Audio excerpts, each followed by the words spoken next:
Hello, Professor Schwartz, and thank you for your time, and thank you for being here with us at Marcaro, the Romanian radio show, and not only the trilingual radio show. You're the director of the Office for Science and Society at McGill University.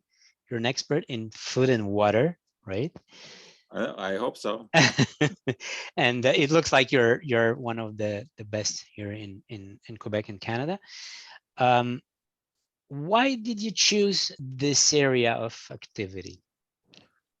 It just evolved. I've always been interested in science ever since I was in elementary school. So I knew that I was going to have that as a career. But it started with just, conventional teaching. And then I started to infuse more and more everyday science into all my courses. And about 40 years ago, I started to get asked to speak to groups of all kinds, and it just evolved from there. And then, of course, I always kind of had my fingers on the pulse of the public, knowing what they were interested in. So I always, emphasize that. And food and water are obviously in everyone's minds all the time. Along with medications, and to a smaller extent, cosmetics. Those have also been of great interest. And generally, history of science, because I like to, tell people that if we don't know where we've been, you won't know where you're going.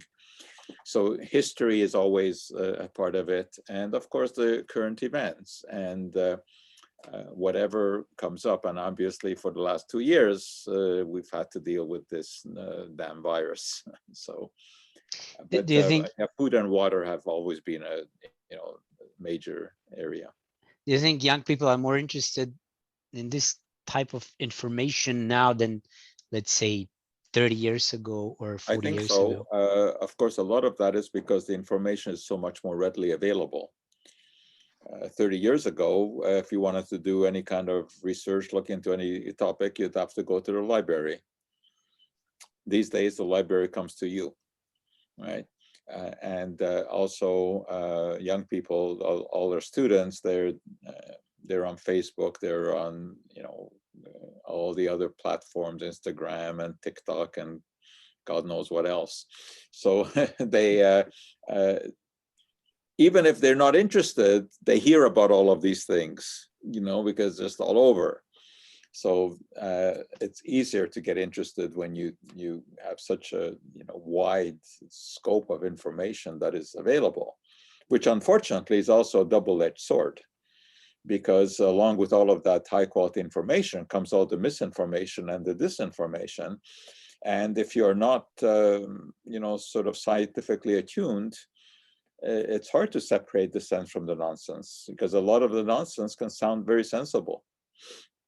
Yeah, that was actually my question. Like, it's very hard to see what is fake news It versus is. like It is especially with for the vaccination, we yes. saw that, like, a lot of false information. It is. It is very difficult for someone who does not have a science background, because the pseudoscience promoters are unfortunately very good at what they do. They can make it sound very compelling. And these conspiracy ideas can sound logical to people who just don't have the time or the inclination, the know-how to dig into it and to read the original literature. And that's why I always make sure that whatever we are talking about, whatever we are promoting, is evidence-based, and that it comes from the proper peer-reviewed scientific literature, not from hearsay and not from emotion.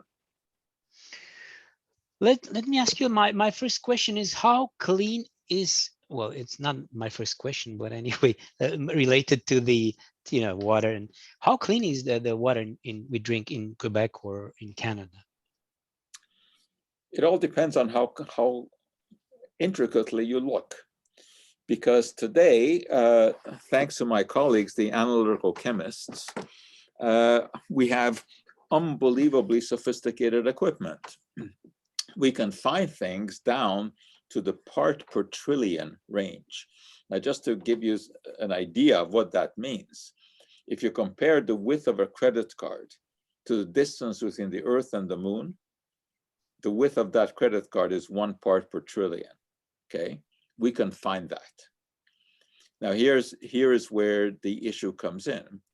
Just because something is there does not mean that it is in any way active, either harmfully or beneficially. That takes a lot more investigation. So in one sense, we are the perpetrators of our own problems because of the fact that we can find substances down to such small numbers. And the fact is that we are getting to a point where everything is contaminated by everything else, you know, at the degree of part per trillion, because, you know, you touch a desk or you touch another person, no matter what, you transfer material, which we can find, because we can find it, you know, in the part per trillion range. So when we're looking like that, there are hundreds of compounds that are present in any sample of water, because that water has been in contact with soil, it's been in contact with air, it's been in contact with runoff from agricultural fields, etc. And then, of course, there's all the sewage that goes into the water, all the drugs that we take and we pee out remnants of, you know. So, of course, one can find all kinds of compounds in the water, and you can scare people about this if you leave out the numbers. If all you say is this was found, okay? But that's not the way real science works. The next question has to be how much, and how does that compare to what we know is potentially toxic or not? And that's not always so easy to answer. Because there are substances indeed that are potentially toxic in very small amounts, lead being a classic example. So even though, you know, lead may only be present at 10 parts per billion, which of course is still a significantly larger amount than the part per trillion range. Yeah, but it's worrisome even at that level. So it depends on which chemical we're talking about and at what dose. And also, obviously, where in the world you are, because not all water purification systems are as sophisticated as what we have here. I mean, in Montreal, we have a very high quality water filtration system. Does it take out every impurity? Of course not. That's impossible to do. You know, does it matter? I think no. I think that in context of everything that we're exposed to, the trace amounts of substances found in the water are not likely to have an effect on our health. I mean, after all, you know, the average life expectancy gets longer every year, so we're not doing everything wrong. But well, are our immune systems compromised? Because yeah, you're saying, you know, the water is pretty well treated and stuff, but however, we see a lot of young people sick. Like we're talking about 50% of the Canadian population will have cancer at a certain point, right? Why No, so? it's not 50%. It's less than that. It's at most it's about 1 in 3. But what you have to take into account is that cancer is an age-related disease, and as the average as our longevity increases, so will the number of cancer cases. Because indeed, if you live long enough, something will go wrong in the way that cells multiply in the body, and that's when cancer comes about.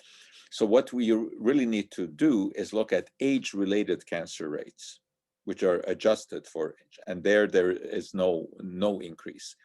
In fact, in some cancers, there's a decrease. Breast cancer rates are actually going down. Overall, when you lump all of the cancers together, the incidence is a flat line. It has not been going up. But the total number of cases has gone up because the total number of people has gone up and people are living longer. But we do not have, as some activists claim, we do not have an epidemic of cancer. I mean, that is just not scientifically correct when you look at the numbers. I mean, obviously, any cancer is worrisome. Of course, we want to cut down on that. But water is not the prime source. I mean, fact is that our air is actually more worrisome than the water. There are more potentially carcinogenic compounds that we inhale from the air than that we ingest from the water. And we are never going to eliminate this disease because even if you had absolutely no environmental contamination of any kind, every time that a cell divides, there's always the chance that there's going to be an error. And that's how cancer is initiated. So even if there were no carcinogens whatsoever, we would still have cancer. It's a natural part of life. And I mean, obviously, the impetus is to cut down on any kind of potential carcinogen released into the environment.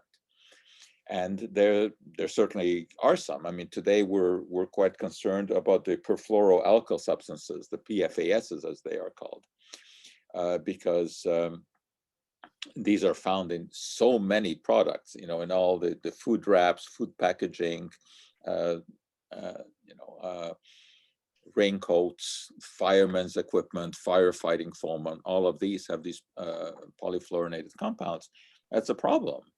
But now that we know the problem, there are also ways to reduce the release of these into the environment.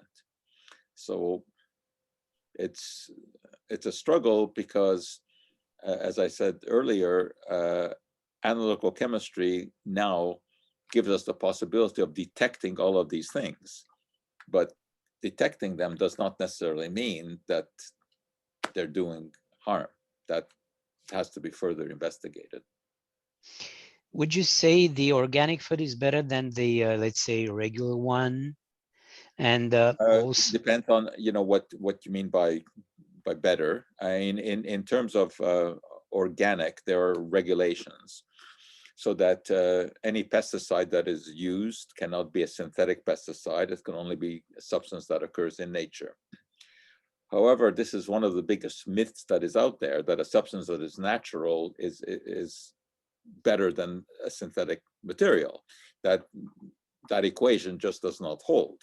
I mean, obviously, arsenic compounds, which have been widely used in organic agriculture as a pesticide, are highly toxic, but they can be used because they occur in nature. So when a pesticide is regulated, let's say in Canada or in the US, that regulation is not based on its source, not whether it comes from a plant or from a chemical factory. That is based on what we know about that substance and how it has been studied. So in Canada, the Pesticide Management Regulatory Agency is what guides what can be used. And they regulate organic foods and conventional foods. So if a pesticide is used in organic agriculture, it has to pass exactly the same tests as in conventional agriculture. So there's nothing dangerous about those pesticides, the same way that there's nothing dangerous about the ones that are manufactured in factories either, because they're all regulated the same way. Now, what is true with organic agriculture is that they are not allowed to use any genetically modified food or its component. So if someone is adverse to that for philosophical reasons or for whatever reason, yes, they can choose organic because they're guaranteed not to have any genetic modified components. I don't think that there's any issue with genetic modification. I don't think that there's any problem at all.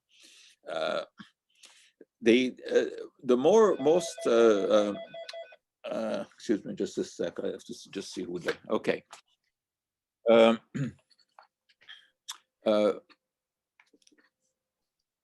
Yeah, so what I was saying is if you choose for philosophical reasons to avoid GMOs, then you go for organic.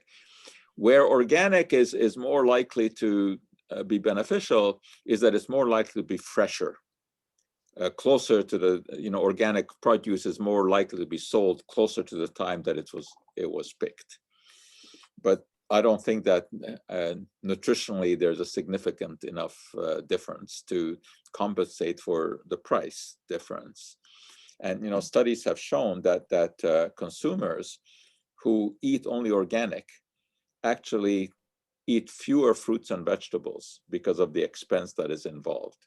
And one thing that we certainly know nutritionally is that fruits and vegetables should be our focus. And the more of these you eat, the better. So if someone restricts their fruit and vegetable intake because they want organic and they can't afford it because it's too expensive, they're not doing themselves good. Does the government do a good job checking the the food and the everything we eat? Or well, obviously it has to be done on a random sampling basis. Not every apple that you eat can be tested. So I've certainly worked with PMRA and with the regulatory agencies in Canada. I know how they work, and they do as good a job as it is possible to do. And it is a very effective statistical way that they do this. And it's very rare that you find pesticide residues above accepted levels. Imported products are checked the same way. So it may come from China, but it has to abide by Canadian regulations. Is it possible that a shipment of some tainted food gets through? Of course it's possible, because we don't have a perfect system. But I think the system is very good. Food-related illness is percentage-wise, it's a very, very low percentage. I mean, what we really worry about most there is microbial contamination, bacterial contamination, viral contamination. And it's rare that happens. The more, I guess, the greater concern is residues of tiny amounts of other substances that get into the food. The phthalates from plasticizers, the tiny plastic particles, microplastics, and residues of various industrial components, and residues of medications, which are there in almost vanishingly small amounts. But whether or not cumulatively they may pose a hazard, it's almost impossible to determine.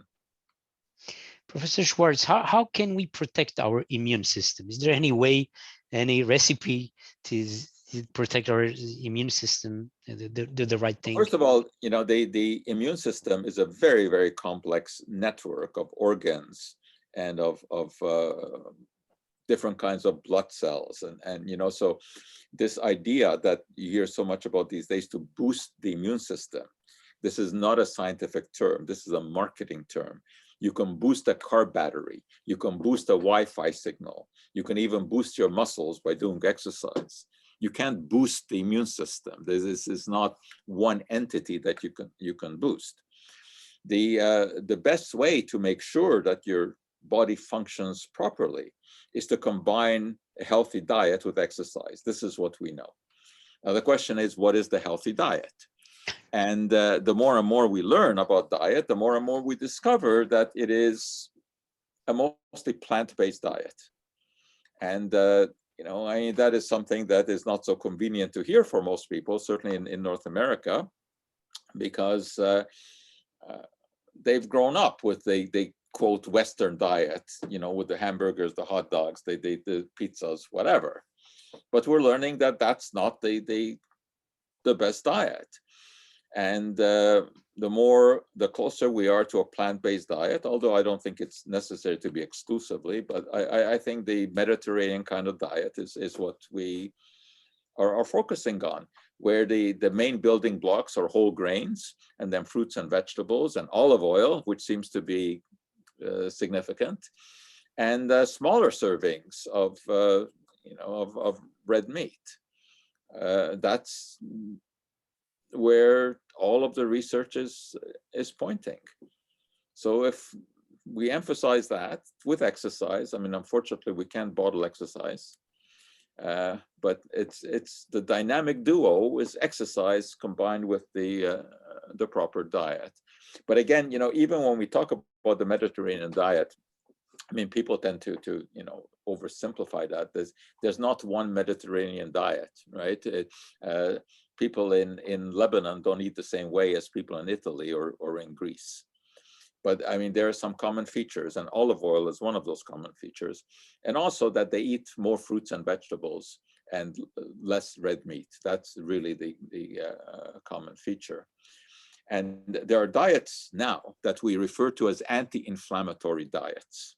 Okay, and these are the diets that are linked to immunity. Now, how do we know what is an inflammatory or anti-inflammatory diet? Because, I mean, inflammation is really the body's way of fighting invaders, right? Inflammation is the practical aspect of the immune system. That's how the immune system works, is by triggering inflammation and the release of white blood cells, which will then eat up bacteria, they'll eat up viruses, etc. Well, there are various ways that we can measure the level of inflammation in a body. These are so-called markers of inflammation. And these are things like the C-reactive protein or the sedimentation rate, certain proteins like interleukin-6. These are all markers of inflammation. So there have been a number of studies where they have sampled people's blood, measured these markers, and looked at their diet. And that's how we can say that people who eat a lot of fruits, a lot of green vegetables, little red meat, have lower markers of these inflammation. So there is scientific evidence for these so-called anti-inflammatory diets. But the diet that we recommend is an anti-inflammatory diet, or a diet that makes sure that our immune function works as best as possible, is the same kind of diet that we've been recommending to reduce the risk of heart disease, to reduce the risk of cancer, reduce the risk of diabetes. The overall diet is mostly a plant-based diet. And, but that's a hard message to get across to North Americans. And also, the idea that replacing a meat-based hamburger with a plant-based hamburger, that's a major improvement. That's not necessarily the case. You always have to look at the overall diet. So we know what to do. It's just getting people to do it. Personally, what do you prefer, bottled water or tap water? I use tap water, although I do run it through a Brita filter simply because I find that it improves the taste somewhat. But I have no issue with drinking tap water. I have an issue with bottled water, not for the quality of the water, but for the bottles, because this is an environmental disaster. First of all, to squander petroleum reserves, which are not unlimited, on making the plastic used for the billions of bottles that are consumed around the world, and the improper disposal of those bottles, because only about a quarter of them are recycled. The rest end up being thrown into garbage. They end up in landfills, or they end up in the oceans, where from the buffeting of the waves, they break down, and eventually they become microscopic particles, which are a real issue. So for me, that's the problem with bottled water. It's not the water, it's the bottle. Thank you very much, Professor Schwarcz. And what would you like to send a message? I mean, to our listeners, what would be your message to our listeners? Well, I think emphasis on what we've been talking about is that diet is important, and it is something that we can control. And obviously, our body functions based upon what we put into it, because food is the only raw material that ever goes into our body. So it pays, attention to give to food and water. But you don't have to be neurotic about it. Our food supply and our water supply in North America is very good. You just have to know how to choose properly. And you can choose properly. You go into the supermarket, you should spend most of your time around the periphery of the store, you know, where you have the fresh stuff, not in the middle where you have all of the boxed things. So it's getting people to do the right thing, and especially getting them to exercise. That's really where the effort has to be. And of course, education is constantly an issue, and to learn how to separate myths from facts, which is a very difficult thing to do for people who are not scientifically minded and, you know, who've not had extensive science backgrounds. So I would say that, you know, you have to feed your mind as well with the right information, and be aware of the fact that there are a lot of people out there who are giving you the wrong information because they have money to make off of it. And you have to be careful listening to anybody who wants to sell you something. And you know, if they're marketing a supplement, be careful about everything that they say, because what they want to do is snare you to buy the product. Thank you very much.